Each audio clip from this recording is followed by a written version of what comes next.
Hi everyone and good morning.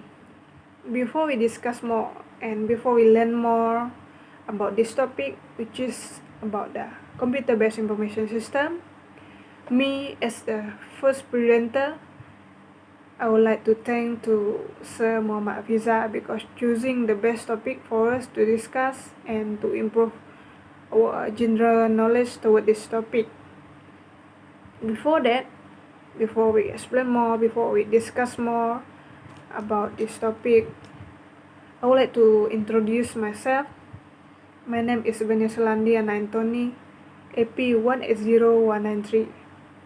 So, before we explain more, before we discuss more about the computer-based information system, I would like to share about the element of CBIS, which is the important part for us to know before we discuss toward this topic.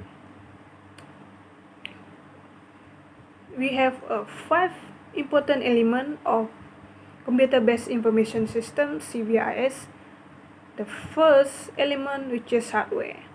As we know, hardware is the physical component of a computer's device, including motherboard and CD drive. That is hardware. Software is the ingredients provided to a computer-based information system that tell the hardware how to perform a specific task. Either we can install the application via CD-ROM or download. This is software. The next element, which is data. Data is also the best part of the element. This element, which is it is used to turn data into information that can be interpreted and understood by individual. As a general knowledge, data is all about the information that is generated. This is data. It is not to be confused with information, as the arrangement and communication of data is simply information. Thank you to Vanessa. Right now, I want to explain some functions and advantages of CBIS. There are several functions of CBIS which are, first of all, it makes simplified input as takes raw data for analysis or storage from inside the enterprise or outside the organizations. Second, as the data has been collected, it will go through the processing part, which is that we convert the collected data into a practical information. Third, in processing part, a smooth running processing is important as it is a part from save the data from input to output. Fourth, it has storage, which is function to store data and information. Storage is an essential part as it will help the user in managing all the collected data in a good condition.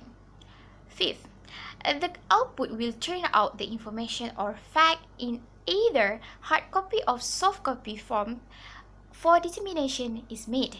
This is the final part for a CBIS phase that will help user in proceed work. Next, I will talk about advantages of CBIS. As before the existence of CBIS, the organization uses a manual system which through using a monotonous task so that it required a long period of time and it was managed by huge filing cabinets, and obviously it needed a great physical to keep all the data informations.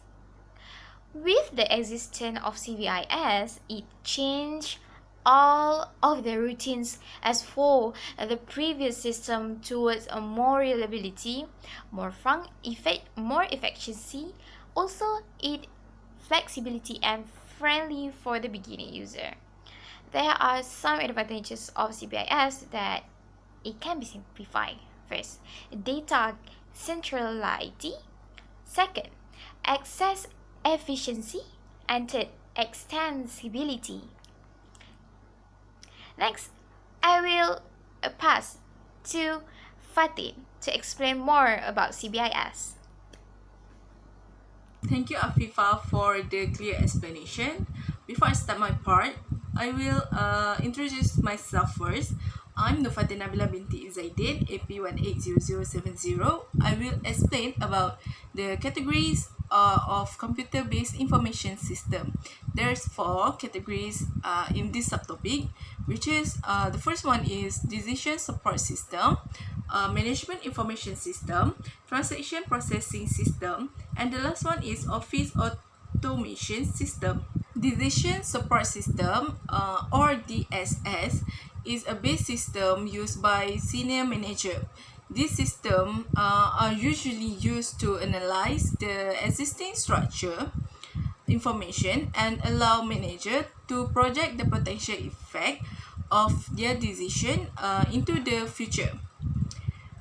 The function of DSS is it will manipulate and build upon the information from a MIS or TPS to generate insight and new information. There is some example of DSS, which is the first one is group decision support system, computer support cooperative work, and the last one is logistic system. The role of DSS in management is it will support ill structure or semi-structured decision. It will have analytical and modeling capacity. It also can predict the future based on the decision making by the senior management. The second one is management information system. Management information system or management level system that used by the middle manager to help ensure the smooth running of the organization in the short to medium term. It also allows the manager to evaluate an organization performance by comparing the current with previous output. MIS are built on the data provided by the TPS. There is some example of MIS, which is a sale management system, inventory control system, budgeting system, and the last one is management reporting system. There is a few roles of MIS in management. It is support relatively structured decision. It used by lower and middle managerial level. It also deal with the past and present rather than the future. MIS also, it was a system based on internal information flow. The third one is transaction processing system or known as TPS. TPS are operational level system which is in the pyramid. It was at the bottom of pyramid. This TPS provide the key data required to support the management of operation. It also is a ultimate little more than simple data processing system.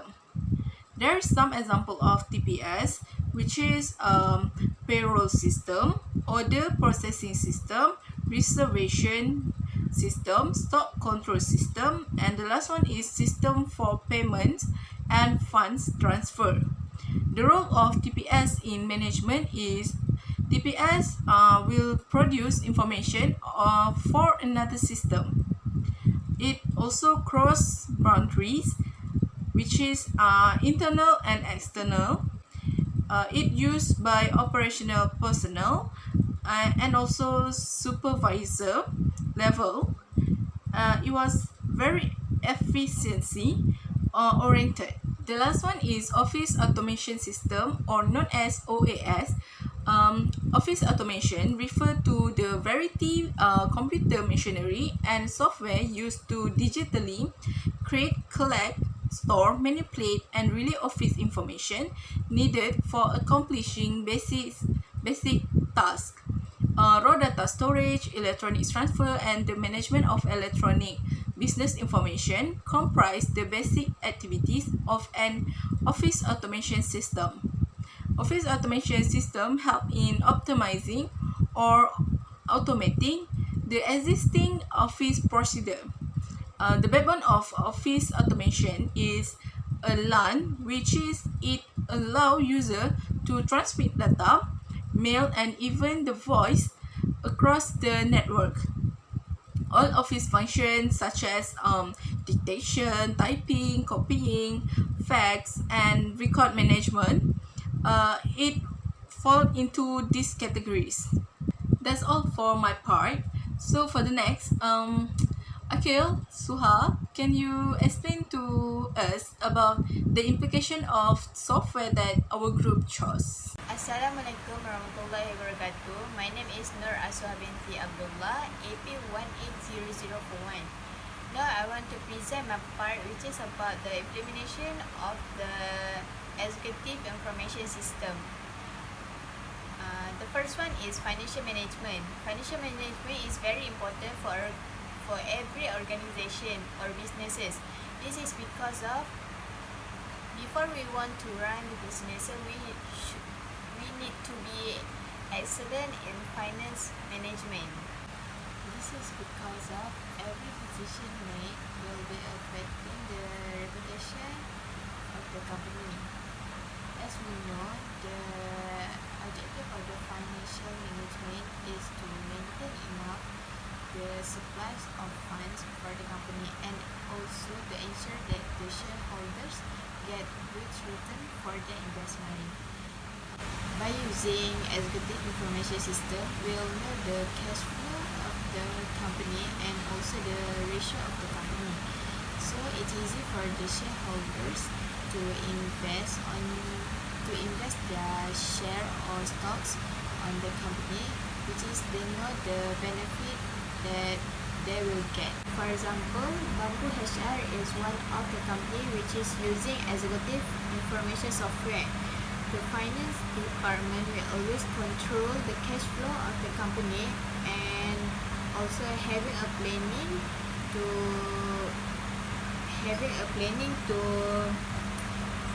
improve the rating of the company with low budget but high quality. Second is operation management. Operation management is an area which is very concerned to the production of the goods and services. It involves the responsibility to ensure that the businesses runs efficient and effectively. Bamboo HR is one of the company which is focused on the human resource software, which is they give benefits to their staff and clients. They also create an experience for the employees to get the best HR experience and to make them be successful employees. Bamboo HR company is more to cheer up their clients and staffs. The third one is maintenance. Maintenance is the part of software development life cycles, which is the aim is to modify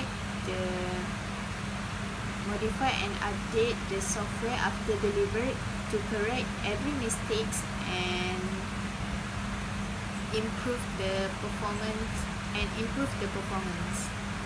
As we know, Bamboo HR is more to human resource, so they will get an orientation for their new staff and employees. The orientation is to introduce to the new staff or employees about the history of the Bamboo HR company. After that, Bamboo HR company also puts their emails and phone number for easy clients to complain to them, and they will notice their complaints.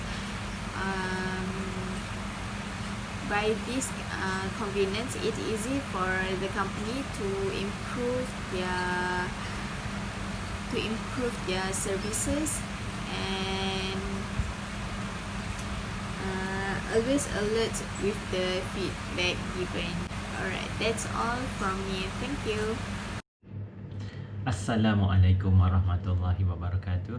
I would like to thank you to NOOR ASUHAH, and my name is Muhammad AQIL AIRY bin ADNAN, AP180036. I will be continuing the implication of EIS.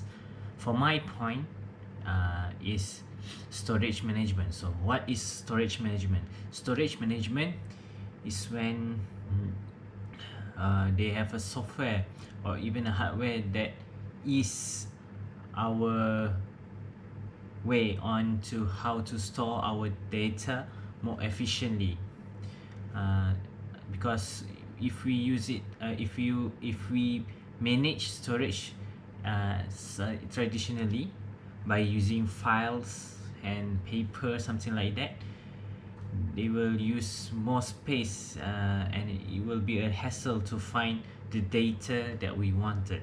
So by using the software prepared, we can cut our time and more efficient in finding data, and we can save more space, because as we know, by our technology today, a 1 GB data, it can usually store thousands of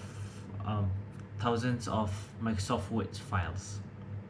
So for Bamboo HR, they have a software management. They provide comprehensive centralized management across distributed heterogeneous storage networks. Bamboo HR suite includes the following application that share a common core service, which is GUI, host agent, and repository. For the last point is long-term facility management strategic plan. The strategic facility planning process can be defined as a process by which facility management organization envision its future by linking its purpose to the strategy of the overall organization and their developing goals and objectives. So for Bamboo HR, they view interactive visualization trending 3D visualization in a VR and AR environment, and looks like a possibility already. Also, the predictive analytics open the door for machine learning, which is AI.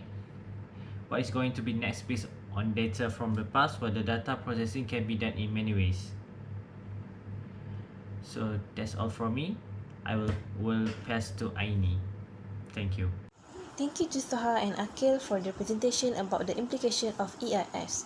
Next, I will proceed to the case study of EIS. Before that, my name is NURAINI binti SAINUDDIN. My metric number is AP180232. An Executive Information System (EIS) is a decision support system used to assist senior executive in the decision-making process. EIS does this by providing easy access to important data needed to achieve strategic goals in an organization. One of the companies that implement EIS is Philips 66 Company. Philips 66 Company is an example of successfully using key business indicator information to support executive decision-making. This EIS uses external information from market sources to produce effective decision made in decentralized organization. As a result of a company-wide reorganization, Philips faced a problem with pricing its petroleum products. Because they lacked the timely information needed for flexible price setting, senior executive had to set standardized corporate-wide petroleum price that priced Philips out of some local markets every day. As part of the reorganization, Philips had eliminated many middle management positions and was trying to design a pricing information system that would support management at all levels in its decentralized organization. To solve this pricing problem, Philip designed an EIS that gathered daily information on Philip pricing in each local market and compared it to local competitors' price and to the market spot price. Philip designed its information system around providing the information needed to support a key business decision, its daily selling price. They then put both the pricing information and decision-making responsibility in the hands of the local market managers who were in the best position to make the decision. Philips met its business objective by effectively implementing the key elements of an EIS to support executive decision-making. Thank you.